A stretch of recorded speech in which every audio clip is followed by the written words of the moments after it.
Saya ingin membahas kram kaki, 7 penyebab dan 7 obatnya. Jutaan orang menderita kram kaki. Beberapa orang mengalaminya sangat jarang.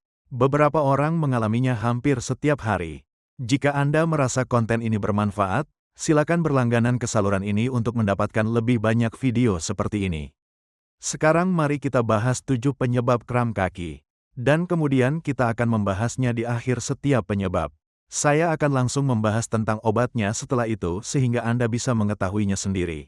Saya mengurutkan penyebab-penyebab ini dari yang paling umum hingga yang paling tidak umum. Sekarang, yang paling umum tidak terlalu berbahaya. Penyebab yang paling jarang terjadi bisa sangat berbahaya. Jadi, Anda mungkin ingin menonton sampai akhir. Dengan begitu, Anda dapat memastikan bahwa Anda mengetahui penyebab kram kaki yang paling serius dan berbahaya. Dan kemudian Anda bisa memeriksakannya jika perlu. Oke, mari kita bahas yang pertama. Sejauh ini adalah penyebab paling umum dari kram kaki. Dan itu adalah tidak mendapatkan cukup garam dalam makanan Anda. Kami diajarkan, sejak sekitar 50 atau 60 tahun yang lalu, bahwa garam tidak baik untuk kita. Dan bahwa kita tidak boleh makan garam, kita harus membatasi garam, kita harus mengurangi garam. Tidak ada penelitian yang mendukung hal itu. Ada sebuah buku bagus yang akan saya cantumkan tautannya di catatan acara yang bisa Anda lihat di mana Anda bisa melihat penelitian yang bermakna di balik garam. Manusia adalah mamalia. Semua mamalia menyukai dan membutuhkan garam setiap hari. Jadi berhentilah takut pada garam dan makanlah garam secukupnya. Tapi dalam proses Anda makan lebih banyak garam, saya ingin Anda fokus untuk makan garam asli. Begitu banyak garam yang berasal dari toko-toko grosir besar mengandung dekstrosa yang merupakan jenis gula. Garam-garam ini juga mengandung maltodextrin dan memiliki aluminium untuk menjaga agar garam tidak menggumpal. Wajar jika garam menggumpal. Garam asli akan menggumpal, dan itu tidak apa-apa. Itulah salah satu cara untuk mengetahui bahwa itu adalah garam asli. Selain itu, garam yang berasal dari lautan modern dapat mengandung mikroplastik dan nanoplastik yang tidak Anda perlukan. Jadi, pastikan Anda mengonsumsi garam asli yang berasal dari lautan purba, bukan dari lautan modern. Elektrolit nomor 2. Dan di bawah elektrolit di sini, saya akan memasukkan magnesium, kalium, dan kalsium, dan saya akan berbicara tentang asam arakidonat, karena ini membantu sel-sel otot Anda menggunakan elektrolit. Jadi, hampir semua orang di masyarakat modern kekurangan magnesium dan kalium, dan banyak orang yang kekurangan kalsium. Ini tidak berarti Anda perlu mengonsumsi suplemen kalsium. Ini hanya berarti Anda perlu makan lebih banyak makanan kaya kalsium. Ikan apapun yang mengandung tulang, makanlah tulangnya. Ikan seperti sarden dan teri adalah sumber kalsium yang bagus. Anda juga bisa mendapatkan kalsium dari sayuran berdaun hijau gelap. Magnesium dan kalium juga bisa Anda dapatkan dari makanan Anda. Perlu diingat, apapun pola makan Anda, apakah Anda makan makanan standar Amerika atau Anda makan makanan karnivora ketogenik yang rendah karbohidrat, kita semua, hampir semua dari kita di masyarakat modern kekurangan magnesium dan kalium. Dan Anda harus berusaha keras untuk mendapatkan hal-hal ekstra ini. Sekarang saya mencoba makan banyak makanan yang kaya akan magnesium dan kalium. Tetapi saya juga menggunakan tetes elektrolit yang saya masukkan ke dalam kopi dan cairan saya yang lain yang benar-benar membantu saya untuk tetap memenuhi kebutuhan magnesium dan kalium saya. Saya makan banyak ikan bertulang yang saya makan tulangnya. Ini memberi saya banyak kalsium. Dan sekarang asam arakidonat. Ini adalah sesuatu yang dibuat oleh tubuh Anda, tetapi Anda juga bisa mendapatkannya dalam makanan Anda dengan mengonsumsi banyak daging berlemak, baik daging merah, daging putih, dan makanan laut. Asam arakidonat membantu kalsium masuk ke dalam sel otot Anda. Dan sel-sel otot Anda tidak dapat berkontraksi atau berelaksasi dengan baik jika Anda tidak mendapatkan cukup kalsium di dalam sel. Dan asam arakidonat membantu hal itu. Jadi, pastikan Anda makan banyak daging berlemak dan makanan laut. Hal itu akan membantu Anda mendapatkan banyak asam arakidonat untuk membantu kalsium melakukan pekerjaan dan otot yang seharusnya. Nomor 3, penyebab paling umum ketiga adalah kelelahan sementara. Katakanlah Anda hanya menjalani kehidupan yang tidak banyak bergerak, dan teman Anda datang berkunjung dan berkata, "Hei, ayo kita mendaki." Dan Anda seperti, "Yah, saya dulu suka hiking." Oke, jadi, Jika Anda pergi mendaki dan jaraknya 13 km dan semuanya menanjak. Dan pada malam itu, atau malam berikutnya, karena Anda telah menggunakan otot kaki Anda secara berlebihan, Anda mungkin akan mengalami kram kaki. Kram kaki ini normal. Itu sangat umum. Ini bukan pertanda ada sesuatu yang salah secara medis pada diri Anda. Ini bahkan belum tentu merupakan tanda bahwa Anda memiliki elektrolit atau efisiensi garam. Itu hanya berarti Anda terlalu banyak menggunakan otot-otot itu. Dalam beberapa hari, kram itu akan hilang. Dan ini bukan berarti Anda tidak boleh mendaki gunung bersama teman Anda lagi. Ini berarti Anda harus lebih aktif lebih sering. Karena semakin sering Anda menggunakan otot, dan semakin sering Anda meregangkannya, dan semakin sering Anda memperkuatnya, semakin kecil kemungkinan Anda mengalami kram kaki atau kram otot di kaki Anda. Jadi jangan khawatir tentang aktivitas yang berlebihan.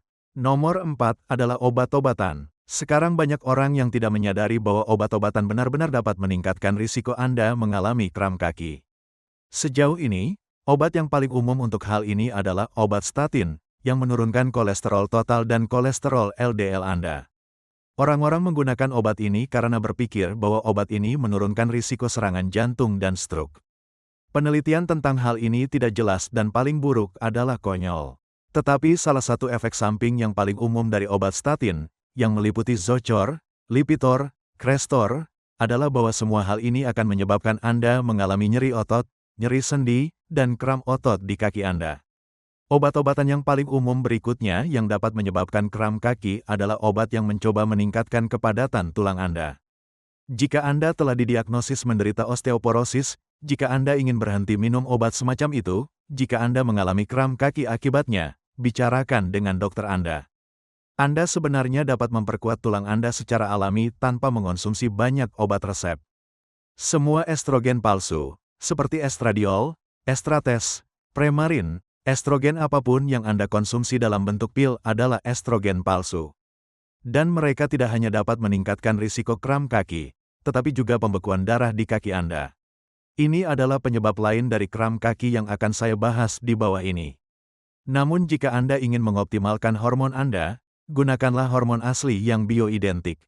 Jangan gunakan pil estrogen palsu.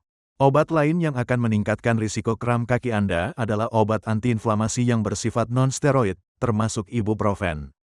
Semua obat antiinflamasi ini dapat meningkatkan risiko kram kaki.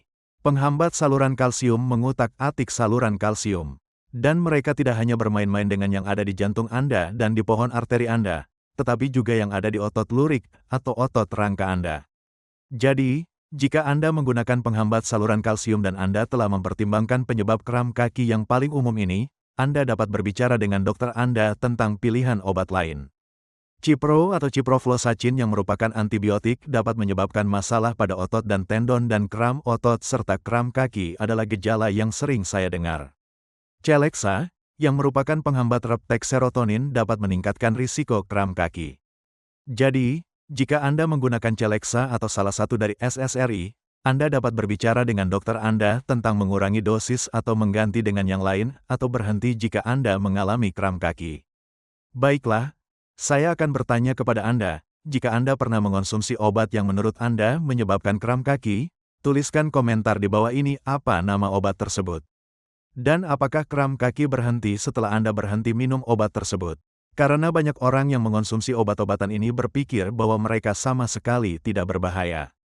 Dan jika mereka mengonsumsi antibiotik yang hanya bekerja pada bakteri, itu tidak memiliki efek lain di dalam tubuh. Jika Anda mengonsumsi penghambat saluran kalsium yang hanya menurunkan tekanan darah Anda, itu tidak melakukan hal lain pada Anda, sehingga melihat komentar Anda dapat membantu orang lain memahami, "Hei, obat-obat ini memiliki banyak efek potensial dan efek samping. Mungkin saya harus berpikir untuk tidak mengonsumsinya setiap hari dalam hidup saya." Nomor 5 adalah gumpalan darah di kaki Anda yang disebut trombosis vena dalam. Sekarang ini akan muncul, biasanya sebagai kram yang muncul pada satu kaki, bukan kedua kaki, tetapi pada satu kaki, yang semakin Anda berjalan, semakin otot tampak kram. Dan kemudian Anda tidak akan memilikinya, dan tiba-tiba, Anda akan memiliki ini. Mungkin akan tetap sama, atau mungkin akan lebih buruk. Jika Anda mengalami kram hanya pada satu kaki saat berjalan, maka Anda harus memeriksakan diri ke dokter. Mintalah untuk melakukan venous Doppler, yang merupakan USG yang tidak melihat vena permukaan di kaki Anda, tetapi pada vena dalam yang tidak dapat Anda lihat. Ultrasonografi dapat melihat pembuluh darah ini, dan jika ada gumpalan di salah satu vena dalam, maka hal itu perlu ditangani secara medis. Karena hal itu dapat meningkatkan risiko emboli paru dan semua efek buruk yang mungkin terjadi. Jadi, jika Anda mengalami kram di salah satu betis atau paha, dan kram tersebut baru saja terjadi dalam beberapa minggu terakhir, dan tidak kunjung membaik, bahkan semakin memburuk, segera temui dokter Anda untuk mengatasi kram tersebut. Nomor 6 adalah penyumbatan di arteri di kaki Anda. Anda bisa mengalaminya pada satu kaki atau kedua kaki. Dan ini akan menjadi semakin banyak Anda berjalan, semakin banyak otot kaki Anda yang tampak kram. Anda juga dapat mengalami kram kaki di malam hari, jika Anda mengalami penyumbatan arteri yang seharusnya mengalirkan suplai darah ke otot-otot, tungkai, dan jari-jari kaki. Hal ini terjadi pada orang-orang yang telah menderita diabetes selama bertahun-tahun, atau yang merokok atau menggunakan produk tembakau apapun selama bertahun-tahun, memiliki tekanan darah tinggi selama bertahun-tahun. Jika Anda mencurigai hal ini, jadi pada dasarnya, jika Anda telah menangani 4 penyebab pertama dan Anda tahu Anda tidak memiliki 5 penyebab lainnya, maka bisa jadi itu adalah penyakit arteri perifer. Hal ini berpotensi menyebabkan Anda kehilangan jari-jari kaki dan tungkai kaki. Jadi, jika Anda mengalami hal ini dan Anda telah mengatasi garam dan magnesium dan tahu bahwa Anda tidak berolahraga secara berlebihan, Anda harus pergi ke dokter dan memberitahu mereka bahwa Anda mengkhawatirkan arteri di kaki Anda. Dokter Anda mungkin akan memerintahkan tes yang disebut indeks brachialis pergelangan kaki, (ABI). Dan itu akan menunjukkan apakah sirkulasi arteri di lengan Anda hampir sama dengan di kaki Anda, yang seharusnya pada tingkat tertentu. Jika itu tidak normal, Anda mungkin akan menjalani USG, jenis USG khusus, pada arteri kaki Anda. Dan kemudian Anda mungkin akan menjalani angiografi atau CTA untuk melihatnya. Bahkan secara lebih rinci, beberapa orang dengan banyak penyumbatan di arteri kaki telah memasang stent atau bahkan bypass. Dan itu tidak akan membaik dengan cepat, kecuali Anda pergi ke dokter dan melakukan tes-tes ini. Nomor 7, yang terakhir yang sejauh ini merupakan penyebab kram kaki yang paling jarang terjadi, tetapi dalam banyak kasus, merupakan yang paling mengkhawatirkan, paling berbahaya dan alasan terbesar bagi Anda untuk pergi ke dokter. Jika Anda mengalami kram kaki dan Anda telah melakukan langkah pertama hingga ke-6, dan Anda tahu, bukan itu, maka Anda perlu kembali ke dokter Anda. Karena nomor 7 adalah beberapa jenis kanker dapat menyebabkan Anda mengalami kram kaki karena dapat mengacaukan elektrolit Anda. Meskipun Anda mendapatkan cukup elektrolit dalam makanan Anda, hal tersebut dapat mengacaukan metabolisme elektrolit Anda dan menyebabkan kram otot. Beberapa penyakit autoimun dapat menyebabkan nyeri otot dan kram otot di kaki. Sirosis hati dan penyakit hati lainnya dapat menyebabkan Anda mengalami kram otot pada kaki. Dan pada pemeriksaan laboratorium awal pada kunjungan tahunan Anda, mungkin tidak ada indikasi bahwa Anda menderita sirosis atau penyakit hati. Dokter Anda harus menggali lebih dalam untuk mengungkap hal ini. Penyebab kram kaki yang sangat umum lainnya adalah stenosis lumbal. Biasanya Anda akan mengalami nyeri punggung bawah juga, tetapi tidak selalu. Maka bicarakanlah dengan dokter Anda. Tanyakan kepada dokter Anda, mungkinkah ini berasal dari tulang belakang lumbal saya dan saya tidak mengalami nyeri pinggang? Apakah itu mungkin? Dan kemudian Anda dapat melakukan percakapan itu.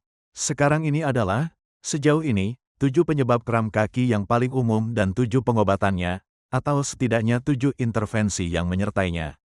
Sekali lagi, jika Anda merasa video ini bermanfaat, silakan berlangganan ke saluran ini.